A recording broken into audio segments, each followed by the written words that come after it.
Welcome to Arirang TV's continuing coverage of COVID-19. I'm Min San-hee. Starting today, face masks are mandatory at medical centres, nursing homes, rallies and public facilities, as well as public transportation, of course. And starting from next month, fines will be imposed on those who fail to abide by this requirement. We start the program now with the latest numbers on the pandemic with our Kwon So-ah and related news with our Kim Dami. So to start us off with the numbers for Korea on this Tuesday. Yes, Sunny. Just after the nation returned to level 1 social distancing measures, we are back to triple digits. The number of cases peaked at almost 100 yesterday and now surpassed 100 this Tuesday. And this means for the first time in 6 days, we are seeing triple digit figures, as the last time we saw 114 cases, this was Wednesday. And after that, we did have pretty stable figures in the double digits. And with that, Korea now has a total of 24,805 cases. The death toll stands at 434. A little more than 1,500 people remain in quarantine or under treatment, while we also have over 22,800 people who made a full recovery. In fact, 135 people were discharged from treatment or hospitals in the past day. Now, as I said, we have a higher figure Monday and Tuesday, but this is also largely due to a rise in imported cases. 33 we're seeing today, and that is 4 more compared to yesterday when we had 29 imported cases. And it is the highest figure since July 29th, when Korea confirmed 34 cases from abroad. And now this Tuesday, 14 cases came from Russia, 5 from neighboring Japan, 4 from the US and Nepal, and also 1 case each from Uzbekistan, the Philippines, Bangladesh, Ukraine, Canada, and Brazil. And 21 of those were confirmed during special screening procedures at the nation's airport or seaports, while the others were detected during the special quarantine period here in the country. And that includes 6 cases in Gyeonggi-do province and 2 cases in the capital, Seoul. Right. So I suppose the rise in imported cases comes as little surprise, given the situation overseas where cases look or have no signs of abating. Exactly, Sunny. And that is also why officials here actually mentioned that we have been seeing a trend of a higher number of imported cases whenever domestic cases were actually seeming to be improving. And in fact, according to senior health official Yoon Tae-ho today, a meeting held every 2 weeks on the assessment of imported cases here in the country is to be held today. And if we just take a look at the figures abroad, we do see a number of countries that I mentioned as sources of imported infections here in Korea, including the US, Brazil, and Russia. I mentioned before, over a dozen cases were from Russia this Tuesday. The US, meanwhile, has surpassed the 8 million mark with over 220,000 fatalities. And also there is a concern that Colombia, Spain, Argentina, Peru, these countries, especially in the Latin American countries, will soon be close to 1 million cases. And if we go over to other places here, the UK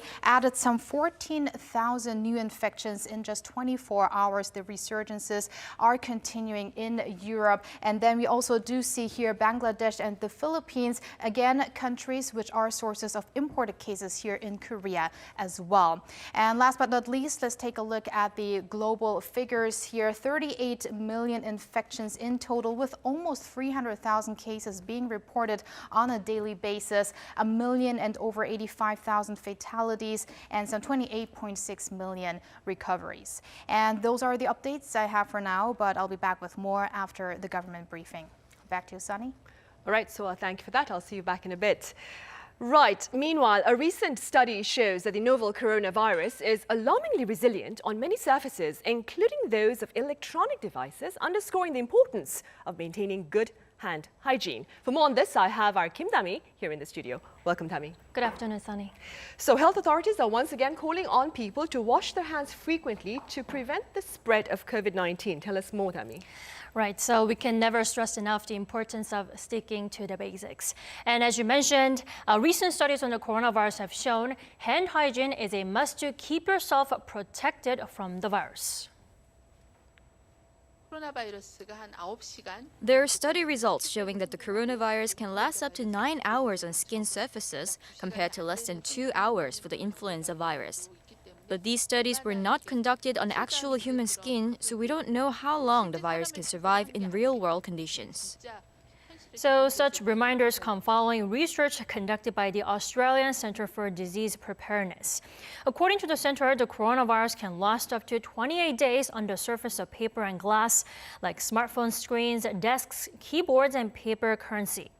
There are slight differences between the coronavirus and influenza in terms of how long they last.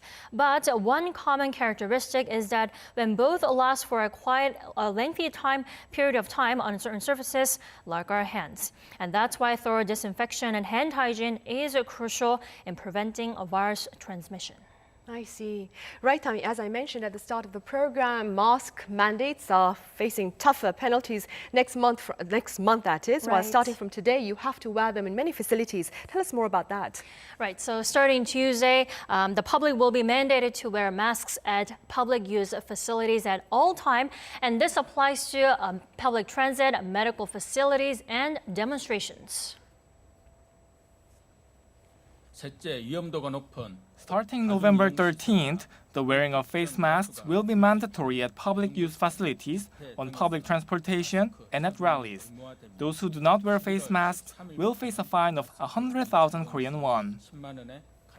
Venue operators who fail to enforce such measures face a maximum fine of roughly $2,600. However, 1 month grace period will be provided and actual fines will be imposed starting on November 13th.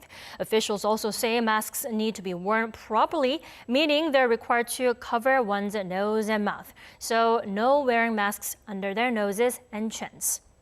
And under the new measure, everyone who uses a public transit, attends public rallies, or visits hospitals will have to wear face masks, regardless of the social distancing level. However, the rules do not apply to children under the age of 14, those unable to wear masks due to medical reasons, people working in the broadcast industry, and athletes. Mask wearing policies for non-high-risk venues will be determined by the government's social distancing level. And speaking of the government's social distancing level, that level has been eased to level 1 as of yesterday here in the country. And I understand because of this, those in the military are now able to go off base. Tell us more. Right, so all enlisted and commissioned soldiers and officers can now go on leave after a 50-day ban, excuse me. The military is recommending all personnel stationed in cities and regions with a high number of cluster infections to postpone their leaves. Off-base movement will only be allowed for areas that have reported no new infections for a full week. The Korean military had ordered all personnel to stay on base back in August as a preventive measure. So for on-base religious services, attendance will be limited to 30% of capacity and services will also take place online. So far, a total of 153 people in the Korean military have been infected with COVID-19, and among them, 113 people have fully recovered. Currently, over 250 people are in self-quarantine. All right, Tami, thank you for the coverage. Hope to see you again soon. My pleasure. Right, it's time now for the regular government briefing on COVID-19 here in Korea. Authorities are calling for a greater sense of public responsibility with regard to social distancing to keep the virus within manageable capacity. The decision to lower the country's social distancing seeks to ease the economic burden of tougher preventative measures on businesses and people alike. Now, there is strong belief that a strict adherence to the wearing of face masks, the washing of hands and the watching of social distance will hinder the spread of the virus. Now, as we wait for the briefing to commence, let's take another look, perhaps, at the eased guidelines under Level 1. Gatherings of more than 50 indoors and 100 outdoors are allowed, but here in the metropolitan area, they are still being discouraged. However, should such gatherings be held, authorities are calling for stringent safety practices and the proper spacing of people. I understand the briefing is about to start. I'll come back to you afterwards with a summary. First of all, we have Mr. Kwon Junuk with the briefing.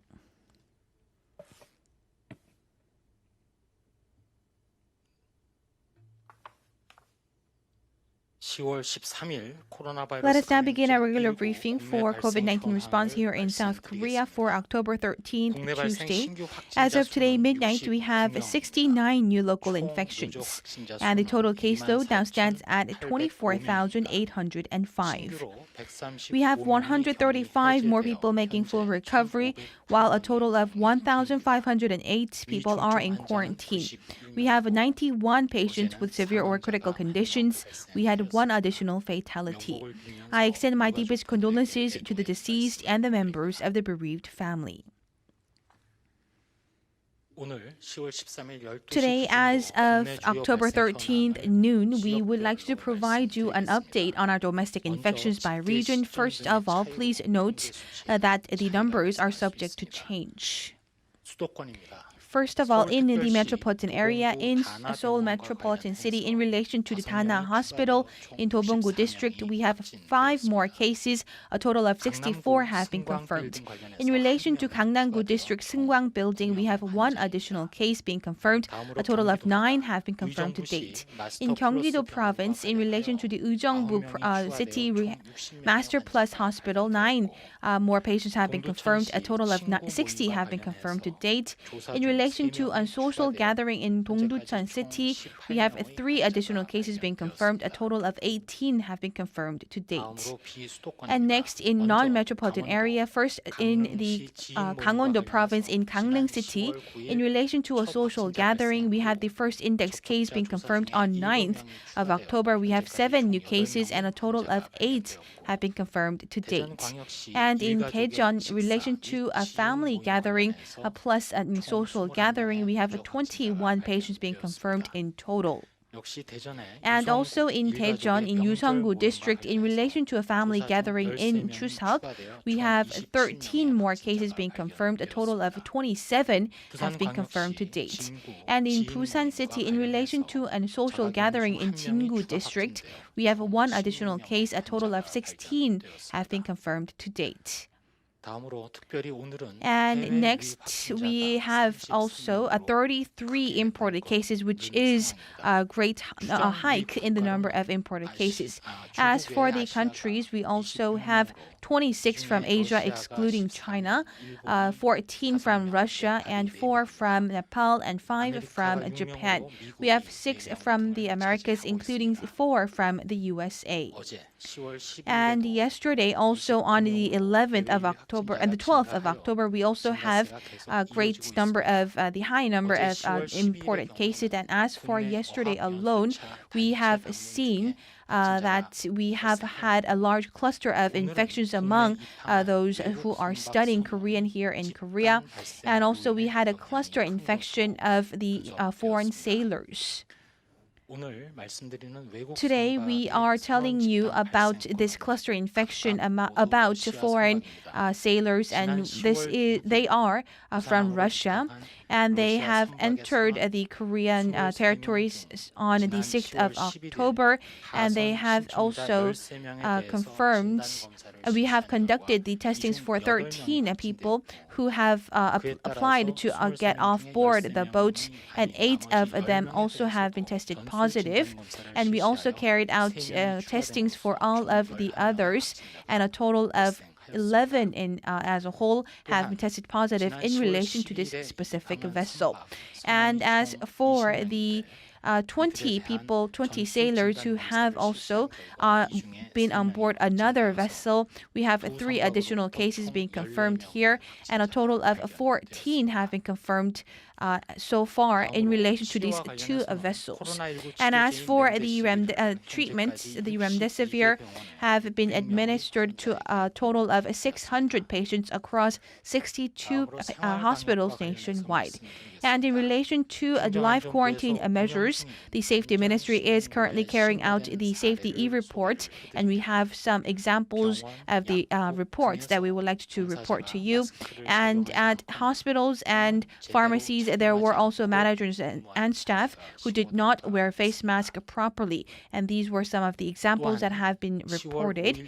And also, after the 5th of October, we have seen some indexes of our cluster cases, and we have confirmed that until the the day of symptoms and until the day of testing positive, we have seen that there were delays of more than 5 days. So to this end, we would like to tell you once again that it is very important for you to get tested as soon as possible if you have symptoms, including fever or respiratory symptoms. In particular, if you are also you have visited the door-to-door sales and also family gatherings, we have seen that these were some of the cluster infections where we had a delay in the testing of the patients. And in this case, we would also have to have a risk of higher infection and higher transmissions as well. The quarantine officials here in Korea are also advising the public, as we have a level 1 distancing of social distancing measures, we continue to ask you to have a greater sense of social responsibility. And nationwide, we have been easing the level of social distancing to level 1. However, in regions like the metropolitan area, we are also mandating the quarantine measures of level 2 to a large extent. And as for the multi-use facilities, which also is deemed to have a higher risk of infections, which include public transportation, public rallies, as well as hospitals and nursing homes, and also long-term care centers, which have higher risks of infection, regardless of social distancing measures, wearing a face mask is mandated. If you do not wear face mask or if you do not wear them properly, we would also note that those people will be facing fines. However, until the 12th of November, we would have a grace period of 30 days. Once again, we would like to highlight that we are aiming to curb the larger spread of the virus, and we were able to switch to level 1 social distancing, and this was all possible thanks to the participation and cooperation exerted by the public. So we ask you to continue to abide by such measures going forward. Last but not least, we would like to mention the following. Currently, COVID-19 is also spreading in Korea, and we have a 2-digit number on a daily basis on average. And of course, we have had a great concern over the Chuseok holidays, and we were able to contain a large exponential surge in the number of cases as we saw in May and August. However, about 80% of the new cases that have been reported recently are clustered in the metropolitan area, where we have a high density of population. And this means that in the metropolitan area, we still have high risks of infection, and this is why we need to continue to stay vigilant.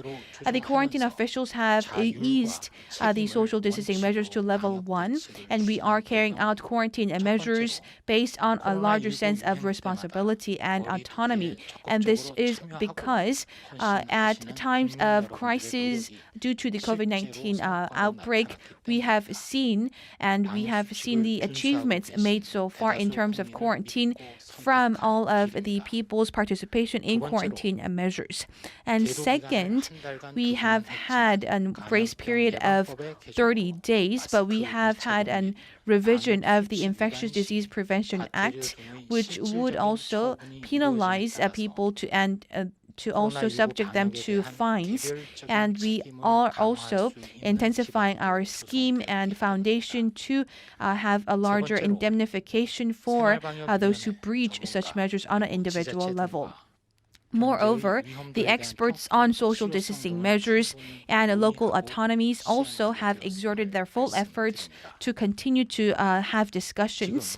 And currently, as a member of the quarantine authority, we believe that at every moment daily is putting ourselves on a new test. And we are also walking a new path.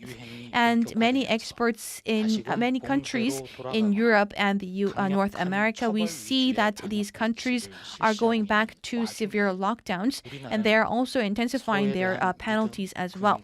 However, in Korea, we are based on solidarity, trust, as well as credibility in the public and in each other as well, and we are also able to contain the virus to a large extent. Of course, there could be people who breach these measures, and for instance, we could have small gatherings that do not abide by quarantine measures, we could see gatherings that carried out by the door-to-door sales, and these could also lead to large sporadic outbreaks. However, the quarantine authorities will also exert our full efforts to track them down, and we will also like to note that they will be faced with stern measures. However, a wider majority of the public are also exerting their full efforts to take part in the quarantine measures, including wearing a face mask, washing of their hands, and keeping healthy distancing. And I have great confidence that they will be carrying out as such going forward. And we believe that they have greater concerns over the society as well. But if you look at the tragic situations in Europe and in North America, we ask you to continue to take part in quarantine measures going forward. Currently, we are walking towards a very difficult and challenging path of overcoming COVID-19. Please join us in also preventing the outbreak from also breaking out in large extent. And please get your tested as soon as possible if you do not feel well. And please also always remember that you can be exposed to the virus at any time. And please abide by quarantine measures as well. Thank you very much. Right, that was Kwon Jun-wook, Deputy Director General of the Central Disease Control Headquarters, with Tuesday's afternoon briefing. So, do give us a summary of his address today. All right, why don't we start with the imported cases we're seeing this Tuesday, because we did see a rise in these. 33 cases were cases from abroad, and Kwon mentioned some details related to the infections from Russia, as we had some 14 cases there. It looks like they came from 2 Russia-flagged ships that entered earlier this month in Busan. So cases that we're seeing recently from abroad seem to be cluster infections from abroad, because we have this group infection on these ships. And also yesterday we had the case from Nepal, where language students all confirmed, not all of them, but a majority of those who entered Korea confirmed positive of COVID-19. And there are also still, of course, domestic infections here in the country, many of those related to hospitals in the capital Seoul and also nearby Gyeonggi-do province, as well as gatherings between families and acquaintances. So we still have to be vigilant, and that's also what Kwon mentioned at the end of his briefing today. He expressed his concerns of new resurgences while the country is back to social distancing measures at level 1, which is why he asked on the people to abide by these measures, and also stressed that there are going to be stern measures against individuals as well as businesses if they do not abide by such measures. Right. Okay, so thank you for that. I'll see you again tomorrow. See you tomorrow. Right, staying on the local front, those in the performing arts industry are devising resourceful ways to reach audiences despite the challenges brought on by the pandemic. In this next report, we bring you scenes from one such endeavor. The year 2020 was set to be a busy one for K-pop megastars BTS, with a number of concerts lined up in Seoul and many other global cities starting in April. But due to the effects of COVID-19, BTS was forced to cancel all offline events and held a virtual concert instead. The live concert industry has suffered huge losses due to the ongoing pandemic, with thousands of events being cancelled at the cost of millions in Korea alone. In response, the performing arts industry has either switched to virtual performances or adopted stringent distancing measures at the physical venues. But they're still facing some difficulty in replicating the atmosphere and spectator experience of a live physical concert in an online setting. 이 사람과 사람 사이의 소통 방법은 이렇게 시각, 청각 이런 것들 외에도 느낌이나 감각 이런 것들도 있기 때문에 이러한 그 공연 영상이 이 공연을 대체하기는 어려울 것 같다. 그러나 하나의 보완제로 또는 다른 장르의 형태로서 이 공연을 맛보게 한다라고는 할 수 있겠습니다. Amid the dangers of COVID-19 spreading at enclosed indoor venues, some performances are now taking place outdoors. The annual Seoul Circus Festival, now in its 3rd year, was one such event that was held at a drive-in theater. Despite the unfamiliar settings, the gathered spectators appeared to enjoy the performance at a time when many outdoor activities have been canceled.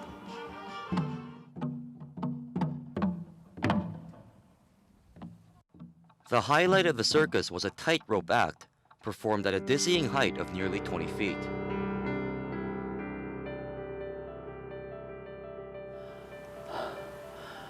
코로나가 없어지게 해주세요. All throughout the performance, audience members must stay inside their vehicles as a precaution, but they can peer out their windows to cheer the performers on.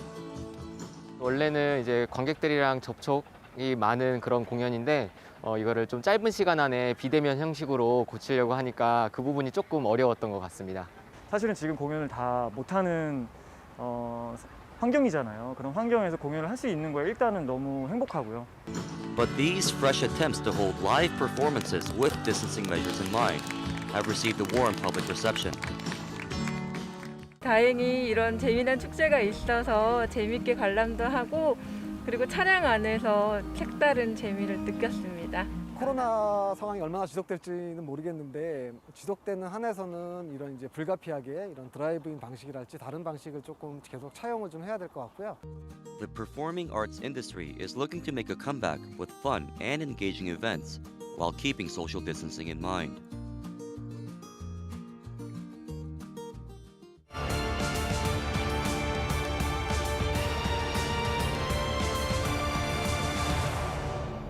Right now, I'm medication free. I'm not taking any medications as of, probably 8 hours ago.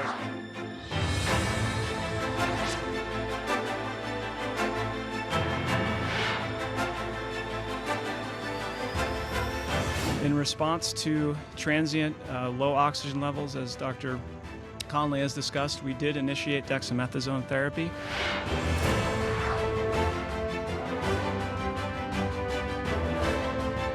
I took this medicine, and it was incredible. I could have walked out the following day.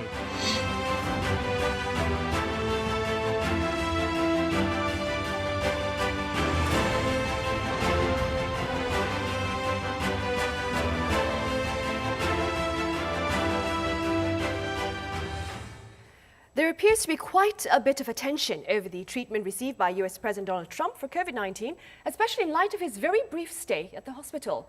Now, medical experts have revealed that he was administered an unprecedented mix of medicine. For more on this and on the currently available COVID-19 therapies, I have Dr. Kim Seung-taek from Institute Pasteur Korea. Welcome back, Dr. Kim. Good afternoon.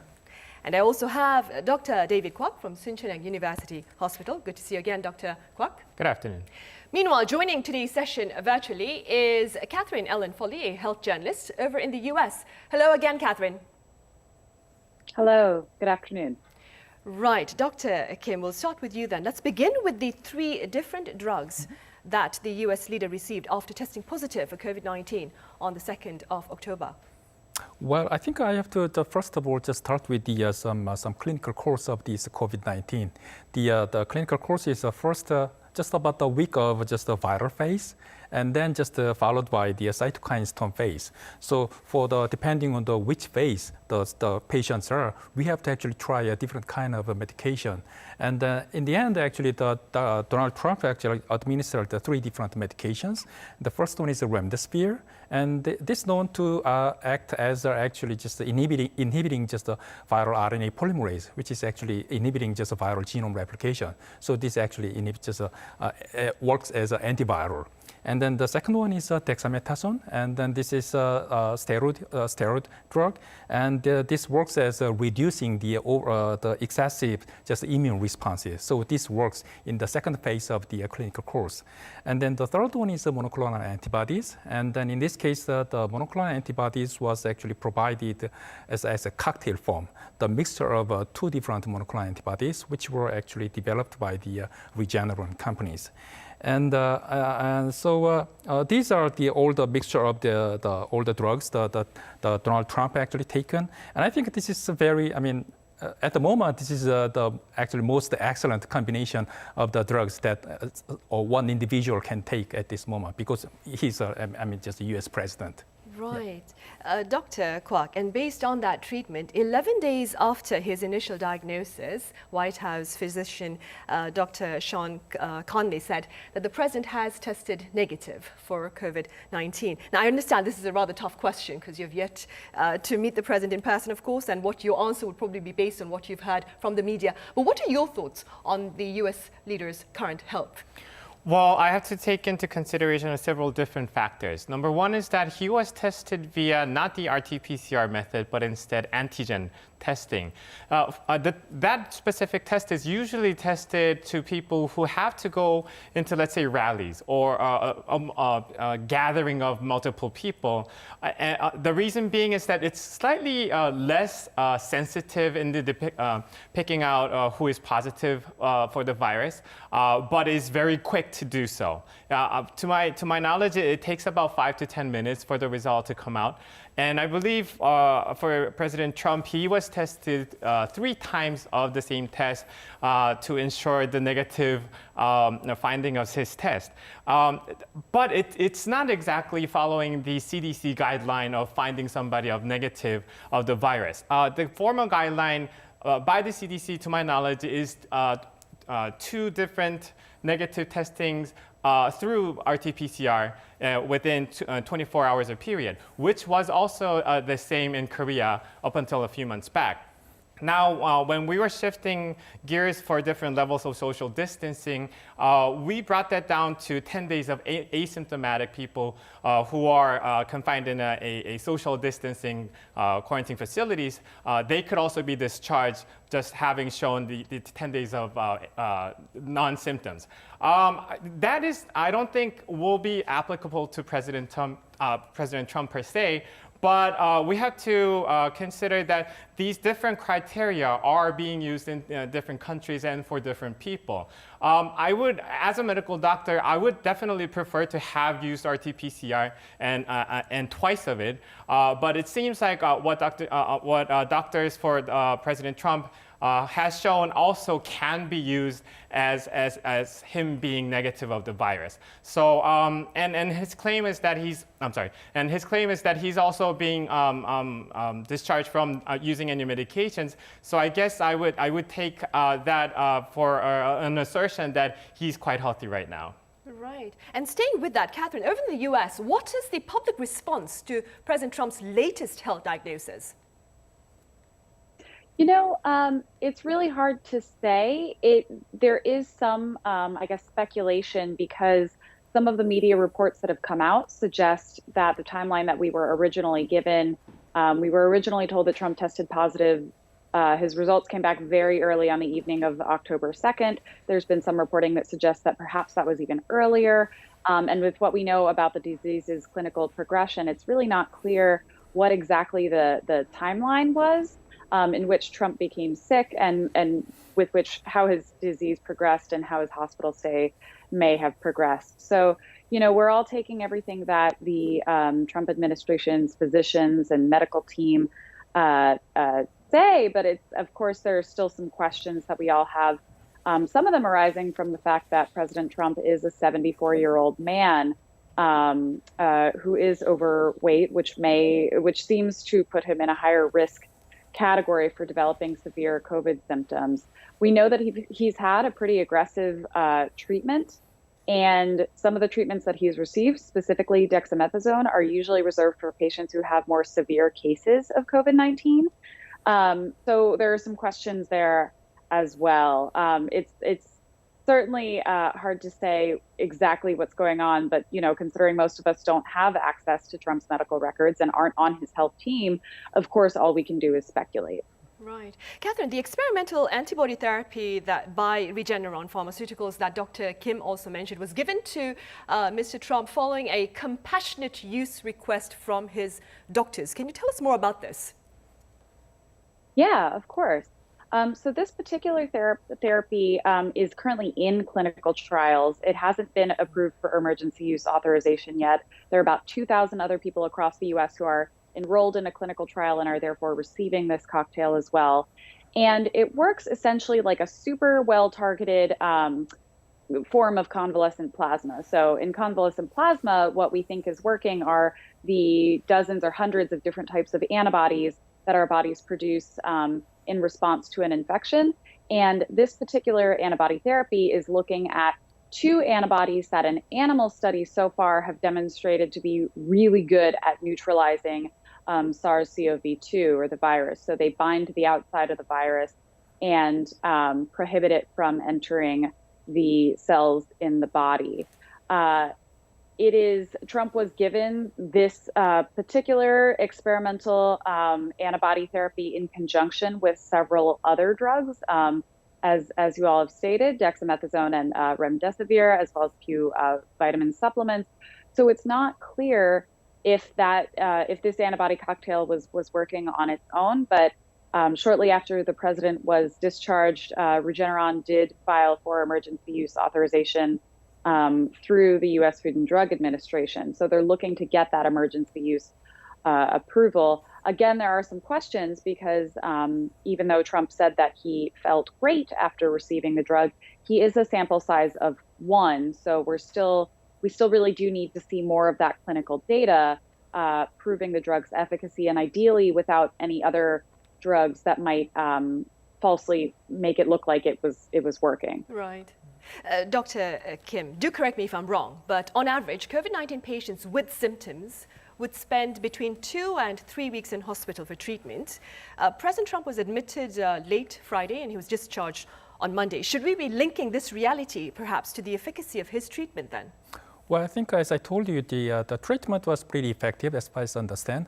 But at the same time, the White House is very well just prepared with all those kinds of some medical equipment. So even after he actually just returned to the White House, maybe very good medical equipment, and then doctors will just take care of him just in case. Right. Dr. Kwok, Catherine mentioned this earlier, but aside from the unprecedented mix of treatment drugs, Mr. Trump is also known to have been administered zinc, vitamin D, and melatonin that is. Could you tell us a bit about this? Sure. So those vitamin supplements, they have been studied in several epidemiological studies in the past few months or so. Some of the studies actually found that people who are very deficient in vitamin D tended to have more severe disease from COVID-19 virus, and they were more easily infected with the virus. But it also showed inverse relationship with the virus infection, that those people who are expected to be high in the vitamin were less infected. But that does not exactly prove that it's a cure for the disease. It has no scientific evidence that it is working in some way that it is completely blocking the virus infection. Also, it's the same with zinc and melatonin. It is believed that when we're at the era of using hydroxychloroquine for people who are having mild symptoms, it was showing that those in use were showing deficiency in zinc. So they started supplementing zinc to the people who were taking hydroxychloroquine, and it was also believed that zinc users were showing more apoptosis, meaning the automatic cellular death of those infected. It was theoretically stated that zinc and vitamin Ds and melatonin could help people get well or get well from the disease sooner than those who did not use them. But these are all vitamin supplements and supplements that we need in our daily life.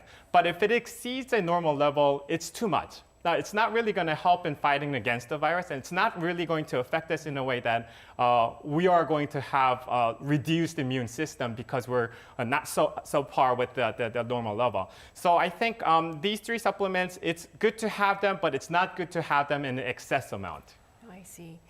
Catherine, going back to the efficacy of the treatment received by US President Trump, I understand health experts there in the country stand divided over the use of the experimental drug on the president, given the concerns over safety. Tell us more about this, Catherine.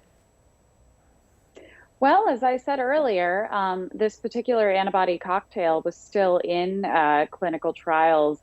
Like much of the treatments, or many of the treatments that have been given during the COVID-19 pandemic, we haven't had time to do the full phase 1, phase 2, phase 3 clinical trials that we normally see with a lot of drugs. So there have been drugs that have been given emergency use authorization, which is when the U.S. Food and Drug Administration says, you know what, this drug seems to be safe in some of these smaller trials that were able to be performed, and we don't have time to do a larger one, and this is the best thing that we have, given that we have no other treatment. Right. So it certainly is interesting that Trump was allowed to receive a dose of this antibody treatment when some of the safety trials are still ongoing. In theory, it should work. As I mentioned before, there were some promising animal studies that showed that it was safe and effective, but animals are, of course, very different from humans, let alone, as I mentioned, a human with risk factors like Trump's, being his age, his gender, and his potentially his weight as well. So yes, it is very interesting that Trump was given this particular course of treatment. However, being the U.S. president, we also saw him go to the hospital almost immediately after his diagnosis, supposedly when his case was still mild. So presumably he was getting the most, intensive care, being monitored by his physicians constantly for any negative change in his health as a result of this treatment. Dr. Kim, here on the local front, I believe Korea is also developing an antibody-based therapy for COVID-19. Could you tell us a bit about the progress made so far? Well, as far as I know, a couple of just companies actually trying to develop some monoclonal antibodies.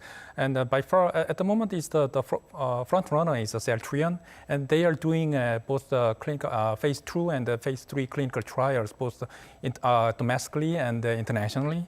And in terms of mass production, they have already started some GMP process. So the Korean the government and then just companies are still just well preparing for these molecular antibodies for the COVID-19 patients. Right. Dr. Kwak, just out of curiosity, if a patient tests positive for COVID-19 and then is treated for it, and then less than 14 days after, or fewer than 14 days after, the person tests negative, does this person then pose no threat of contagion to those around him or her?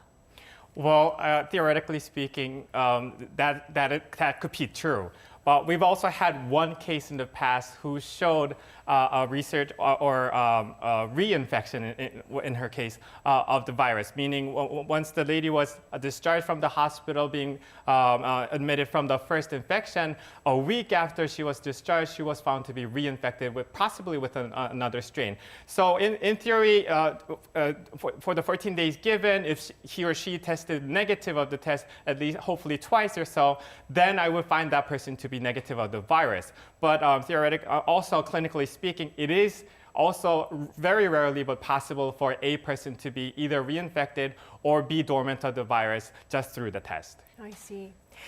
Catherine, very briefly speaking, according to one U.S. media outlet, the president's treatment cost more than $100,000. Now, this is a price range that ordinary Americans cannot afford. What are some of the challenges faced by people there in finding access to affordable care for COVID-19? That's a great question. And I think you have to really look at the healthcare system the U.S. has at the moment. So we don't have universal healthcare. Most people get health insurance through their employers, through private insurance. You can also purchase private insurance.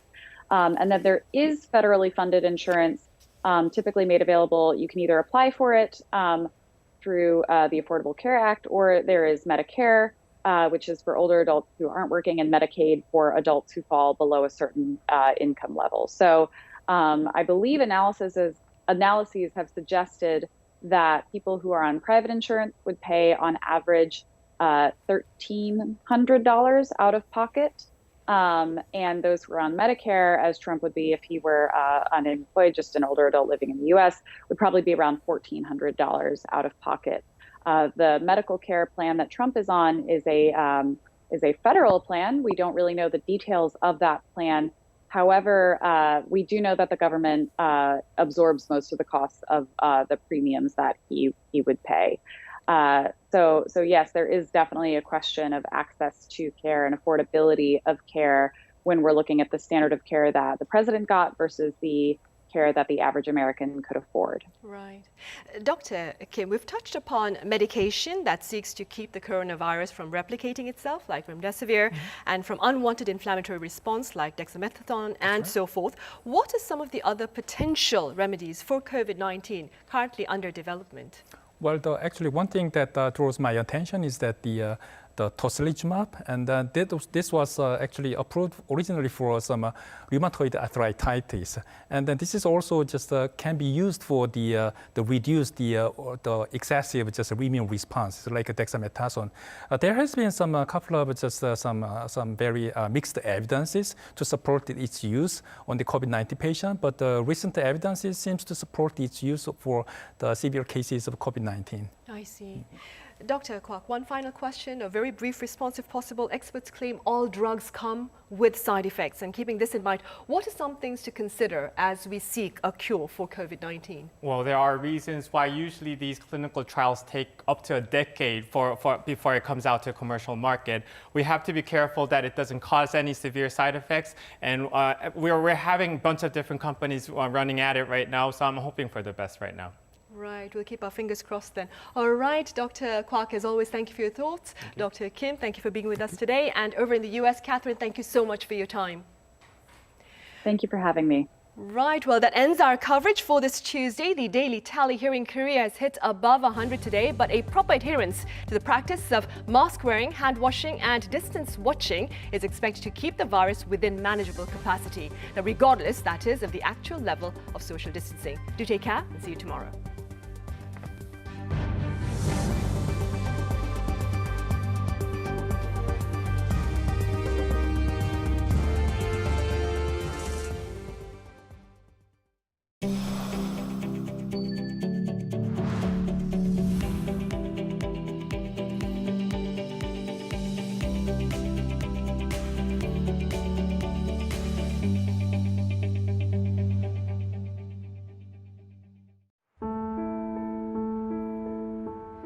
January